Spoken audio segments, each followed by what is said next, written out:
નમસ્કાર વિદ્યાર્થી મિત્રો, કિડ એજ્યુકેશન યુટ્યુબ ચેનલમાં આપ સૌનું હાર્દિક સ્વાગત કરું છું. આજે આપણે એક નવી અપડેટ લઈને આવે છે, એટલે કે જામનગર મ્યુનિસિપલ કોર્પોરેશનમાં બરાબર જે ભરતી પડી ગઈ છે બરાબર, તો એની સંપૂર્ણ માહિતી લઈને આવે છે. તો તમે થંબનેલ પર જોઈ શકો છો બરાબર. મદદનીશ એન્જિનિયર સિવિલ બરાબર, ઇલેક્ટ્રિકલ અને મેકેનિકલની જગ્યાઓ અને જે જુનિયર ક્લાર્કની છે એ જગ્યાઓ, એટલે કે કુલ 4 બરાબર પોસ્ટની જે ભરતી પાડવામાં આવી છે, તો એની આપણે સંપૂર્ણ માહિતી લઈ લઈશું બરાબર. તો વિડીયોમાં છેલ્લે સુધી બને રહેજો. વિડીયોમાં લાઇક, શેર અને સબસ્ક્રાઈબ કરી દેજો. તો આ વિડીયોમાં આપણે સંપૂર્ણ રીતે જે છે બરાબર માહિતી લઈશું, જેથી કરીને આપને કોઈ ક્વેરી રહે નહીં. તો ચાલો જોઈએ આપણે.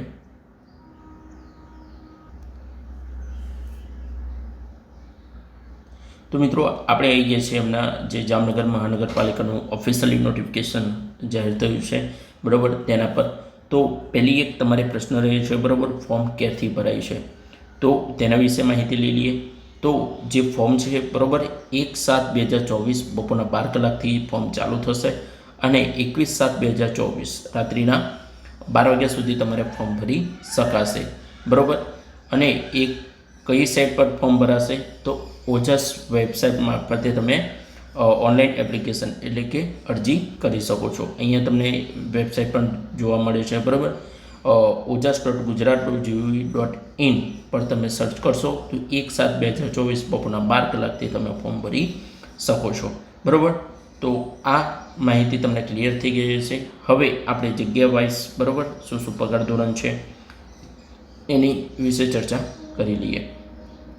તો પહેલાં આપણે જોઈશું મદદનીશ એન્જિનિયર સિવિલ વિશે બરાબર. તો જગ્યાનું નામ, તો કે મદદનીશ એન્જિનિયર સિવિલ બરાબર. પગાર ધોરણ શું છે બરાબર, તો 39,900થી માંડીને 1,26,600. ફિક્સ પે તમારે 3 વર્ષ સુધી રહેશે બરાબર. 49,600. જગ્યા છે કુલ 70 બરાબર. અને 18થી 35 વર્ષ તમારે એજ હોવી જોઈએ. અને એક્ઝામ પેટર્ન છે સ્પર્ધાત્મક પરીક્ષા, એટલે કે કોમ્પિટિટિવ એક્ઝામ રહેશે તમારે બરાબર. હવે આપણે આગળ કેટેગરી વાઇઝ જગ્યા જોવામાં આવે તો એની માહિતી લઈએ. તો અહીંયા તમને કેટેગરી વાઇઝ જોવા મળશે મિત્રો. કુલ જે બિન અનામત કેટેગરીમાં છે, સામાન્ય ઉમેદવારો માટે 21 અને મહિલા માટે 10. અનુસૂચિત જાતિમાં જોઈએ તો સામાન્ય 3, મહિલા માટે 2. અનુસૂચિત જનજાતિમાં જોઈએ તો સામાન્ય 7 અને મહિલાઓ માટે 4. સામાજિક શૈક્ષણિક પછાત વર્ગમાં જોઈએ તો કે સામાન્ય 12 અને મહિલાઓ માટે 6. આર્થિક નબળા વર્ગો ઉમેદવારો માટે જોઈએ તો સામાન્યમાં 3 અને મહિલાઓમાં 2. માજી સૈનિકની જે જગ્યા છે બરાબર, એ કુલ 7 જગ્યા છે અને દિવ્યાંગ ઉમેદવારો માટે 3 જગ્યા છે. તો તમને ક્લિયર થઈ ગયું હશે બરાબર. કેટેગરી વાઇઝ જે જગ્યા છે એ અહીંયા બતાવવામાં આવી છે. હવે મદદનીશ એન્જિનિયર મેકેનિકલ વિશે માહિતી લઈએ. તો તેમનું પણ મિત્રો જે પે સ્કેલ ને એ બધું છે બરાબર, એ નોર્મલી રહેશે. તો મદદનીશ એન્જિનિયર મેકેનિકલમાં 39,900થી માંડીને બરાબર 1,26,600. 3 વર્ષ સુધી તમારે 49,600માં જે છે એ સેલેરી રહી છે બરાબર. જગ્યા છે 2 બરાબર, જગ્યા ઓછી છે. 18થી 35 વર્ષની ઉંમર છે અને સ્પર્ધાત્મક પરીક્ષા છે બરાબર. હવે કેટેગરી વાઇઝ જગ્યા જોવામાં આવે તો તેની માહિતી લઈએ.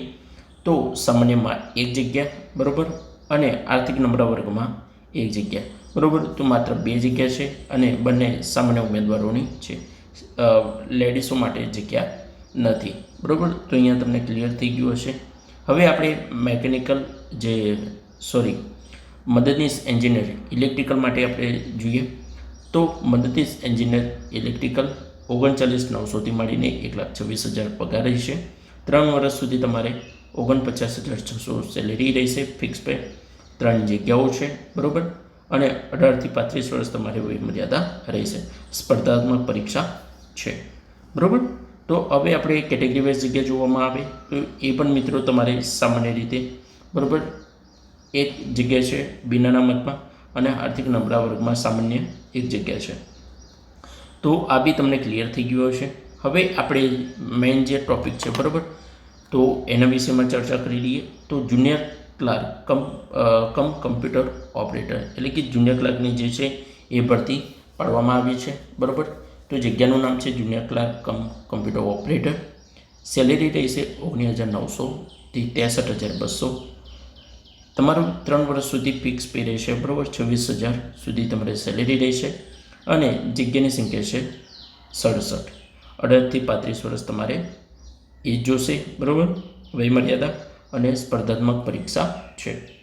તો કેટેગરી વાઇઝ આપણે ચર્ચા કરીએ મિત્રો. તો કેટેગરી વાઇઝ જોવા જઈએ તો સામાન્યમાં 17, મહિલાઓમાં 9, બિન અનામતમાં. અનુસૂચિત જાતિમાં જોઈએ તો સામાન્ય 3, મહિલાઓમાં 2. અનુસૂચિત જનજાતિમાં સામાન્ય 7, મહિલાઓમાં 3. સામાજિક શૈક્ષણિક પછાત વર્ગમાં સામાન્ય 13, મહિલાઓમાં 6. આર્થિક નબળા વર્ગમાં જોવા જઈએ તો સામાન્ય 5 અને મહિલાઓમાં 2.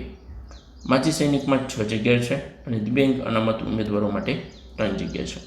તો અહીંયા તમને ક્લિયર થઈ ગયું હશે કેટેગરી વાઇઝ જગ્યા, પગાર ધોરણ, બરાબર, અને ફિક્સ પે તમારો કેટલો રહેશે. તો આની માહિતી આપણે લઈ લીધી છે. કોઈ બી ક્વેરી લાગે તો આપ કમેન્ટ બોક્સમાં જણાવી શકો છો. હવે આપણે એક બરાબર આગળ ચર્ચા કરીશું એનું ક્વોલિફિકેશન, બરાબર, અને ફી શું છે, બરાબર. અને બીજું કે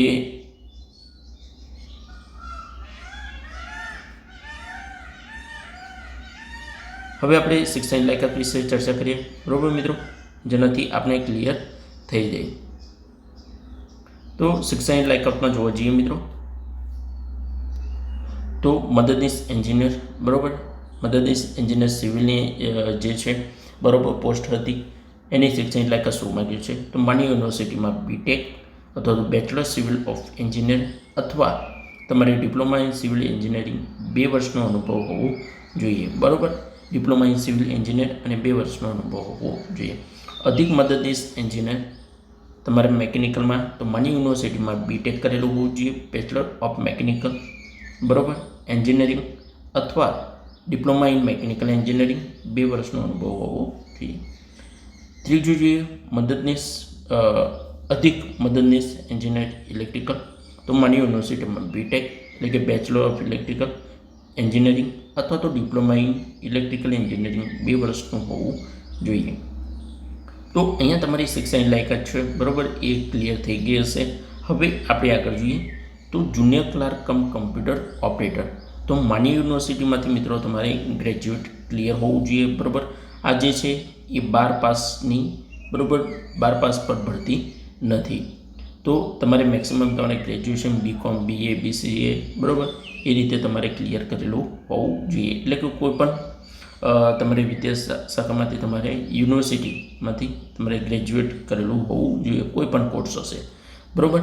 અને આગળ જોઈએ તો લેખિત પરીક્ષામાં મેરિટમાં અગ્રતા ક્રમ ધરાવતા ઉમેદવારો નિમણૂક મળ્યા બાદ સરકારશ્રીના દ્વારા નિયત થયેલી નીતિ અનુસાર સરકાર માન્ય સંસ્થામાંથી CCA પરીક્ષા કમ્પ્યુટર વિશે લાયકાત પાસ કરવાની રહેશે, બરાબર.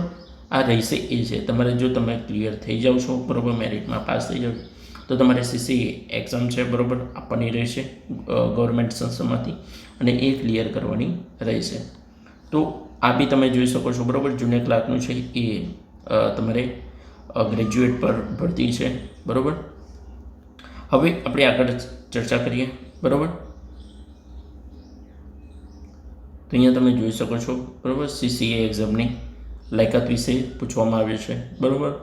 તો એમાં તમારે ક્લિયર થઈ જશે. તમારે કમ્પ્યુટર કોર્સ કરેલો હોય, બરાબર, તો એ અહીંયા તમારે જોવા મળશે. આગળ તમને એક થોડીક માહિતી આપી દઉં, બરાબર. આ અભ્યાસ મુજબ કમ્પ્યુટર વિશેની જાણકારી અંગેનું કોઈપણ સંસ્થાનું પ્રમાણપત્ર છે, બરાબર, એ માન્ય રહેશે. વધુમાં માન્ય યુનિવર્સિટી અથવા સરકાર માન્ય સંસ્થામાંથી કમ્પ્યુટર જ્ઞાન અંગે ડિપ્લોમા, ડિગ્રી, સર્ટિફિકેટ કોર્સ હોય તો તેવા પ્રમાણપત્ર અથવા તો ડિગ્રી, ડિપ્લોમા અભ્યાસક્રમ કમ્પ્યુટરમાં એક, બરાબર, વિષય તરીકે તેવા પ્રમાણપત્ર હોય તો ધોરણ 10 SSC અથવા ધોરણ 12 SSCની પરીક્ષાઓ કમ્પ્યુટર વિષય સાથે પાસ કરેલું હોય તેવા પ્રમાણપત્રો માન્ય રહેશે, બરાબર મિત્રો. તો આ જે છે એ તમારે ધોરણ 10 અને 12માં જો તમારે કમ્પ્યુટર વિષય હોય તો ચિંતા કરવાની જરૂર નથી, બરાબર, એમાં તમારે માન્ય રહેશે. તો અહીંયા તમે જોઈ શકો છો. હવે આપણે થોડું સ્ક્રોલ કરીને આગળ જોઈએ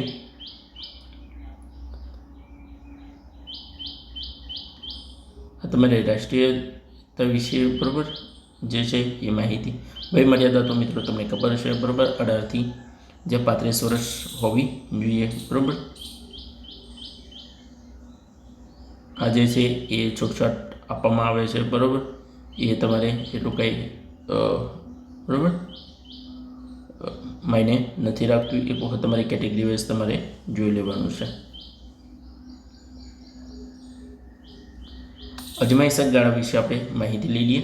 તો ઉપરોક્ત જગ્યા માટે પસંદગી પામેલ ઉમેદવારોને પ્રથમ 3 વર્ષ માટે અજમાયશી ફિક્સ પગારની નિમણૂક આપવામાં આવશે. જે જગ્યાઓના માસિક ફિક્સ પગારની વિગતો ઉપર પત્રક દર્શાવેલ 3 વર્ષની સેવા સંતુષ્ટ રીતે તમારે ક્લિયર થયેલી હશે બરાબર, તો તમને જે છે એ પરમેનન્ટલી કરવામાં આવશે.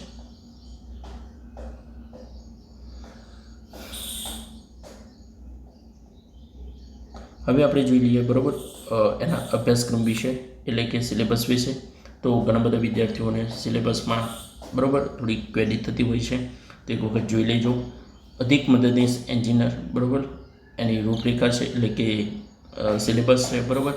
હેતુલક્ષી એટલે કે MCQ ટાઈપના પ્રશ્નો રહેશે બરાબર. સમય તમારે 90 મિનિટનો રહેશે. વિષય ગુજરાતી વ્યાકરણ બરાબર 10 માર્કનું રહેશે બરાબર. અંગ્રેજી વ્યાકરણ 10 માર્કનું રહેશે. ગુજરાતનો ઇતિહાસ, ભૂગોળ અને સંસ્કૃતિ, ભારતનું બંધારણ અને કરંટ અફેર્સ તમારે 20 માર્કનું રહેશે. જગ્યાને અને ટેકનિકલ અભ્યાસ છે એ 60 માર્કનું રહેશે. એટલે મિત્રો કુલ જે છે એ 100 માર્કનું રહેશે પેપર. તો અહીંયા તમે જોઈ શકો છો બરાબર. તો આ મહત્વનું છે.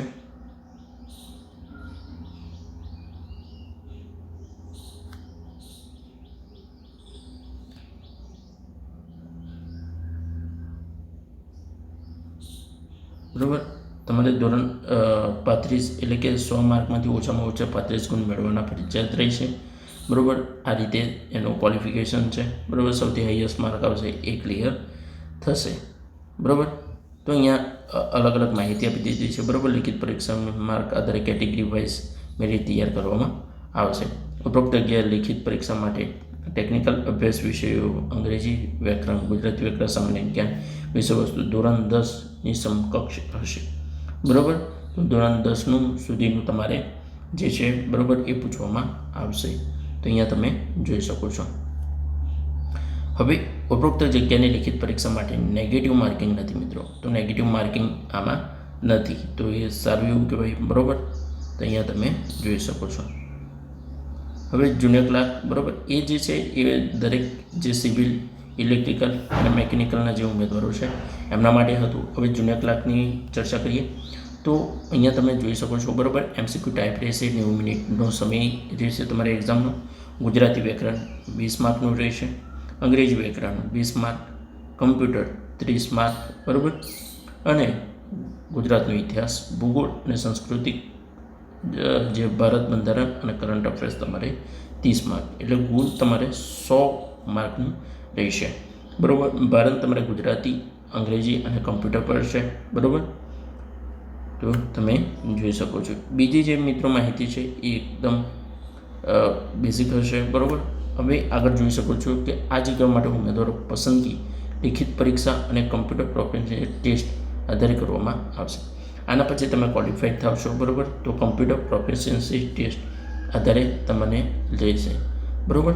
તો અહીંયા તમે જોઈ શકો છો મેક્સિમમ તમારે 35 ગુણ મેળવવાના રહેશે બરાબર. તો આ રીતે રહેશે. હવે આપણે જોઈએ તો લિખિત પરીક્ષામાં સફળ થયેલા ઉમેદવારોને માર્ક આધારે મેરિટ તૈયાર કરવામાં આવશે. જે મેરિટ યારે કુલ જગ્યાના 5 ગણા ઉમેદવારોને બોલવામાં આવશે બરાબર. કમ્પ્યુટર પ્રોફિશિયન્સી ટેસ્ટ માટે તો કમ્પ્યુટર પ્રોફિશિયન્સી ટેસ્ટ 100 માર્કનું રહેશે, જે અંગે પછી વિગતવાર જાહેરાત કરવામાં આવશે બરાબર.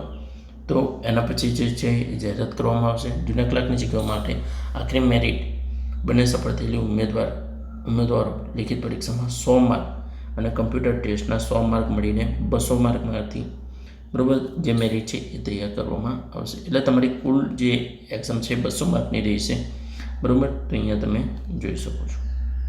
તો સારું એવું કહેવાય બરાબર. હવે અહીંયા જોઈ શકો છો કે ઉપરોક્ત જગ્યા લિખિત પરીક્ષા માટે વિષય વસ્તુ ધોરણ 10 એટલે તમારે ધોરણ 5થી માંડીને 6 સુધીની જે CRT વાંચી લેવાની છે, એમાંથી સૌથી વધારે પૂછાશે. તો આમાં પણ નેગેટિવ માર્કિંગ નથી, અહીંયા તમે જોઈ શકો છો મિત્રો, બરાબર. નેગેટિવ માર્કિંગ નથી આપ્યું, તો સારું એવું કહેવાય. હવે પરીક્ષા ફી વિશે ચર્ચા કરીએ તો ઘણા બધા વિદ્યાર્થીઓને પરીક્ષા ફીમાં ક્વેરી હોય છે. તો અહીંયા તમે જોઈ શકો છો કે સામાન્ય, બરાબર, સામાજિક શિક્ષણની પછાત વર્ગ તથા આર્થિક નબળા વર્ગોના પુરુષ ઉમેદવારો માટે ફી તમારે 500 રૂપિયા રહેશે, બરાબર. અને મહિલા ઉમેદવાર, અનુસૂચિત જાતિ, અનુસૂચિત જનજાતિ, એક્સ સર્વિસમેન, બરાબર, સિવાયના ઉમેદવારોના 50%, એટલે કે 250 રૂપિયા રહેશે, બરાબર. તો આ રીતે જે છે એ તમારે રહેશે, એટલે કે મેક્સિમમ તમારે 500થી 250, બરાબર, સુધી જે ફી છે એ ઉમેદવારોને રહેશે. તો આ રીતે આખી સંપૂર્ણ માહિતી હતી, બરાબર. તો કઈ રીતે ફોર્મ ભરવાનું છે, ત્યારથી તમને ખબર છે કે 1/7/24થી ફોર્મ ભરવાના ચાલુ થશે 21/7 સુધી. તો આ રીતે આખી માહિતી હતી. તમને વિડીયો ગમે તો વિડીયોને લાઈક, શેર, સબસ્ક્રાઈબ પણ કરી દેજો અને બેલ આઇકોનને પણ દબાવી દેજો. આપણે દરરોજ આવી અલગ અલગ માહિતી લઈને આવીશું. તો મહત્ત્વનું હતું, બરાબર. તો તમને સંપૂર્ણ માહિતી મળી ગઈ હશે એ આશા રાખું છું, બરાબર.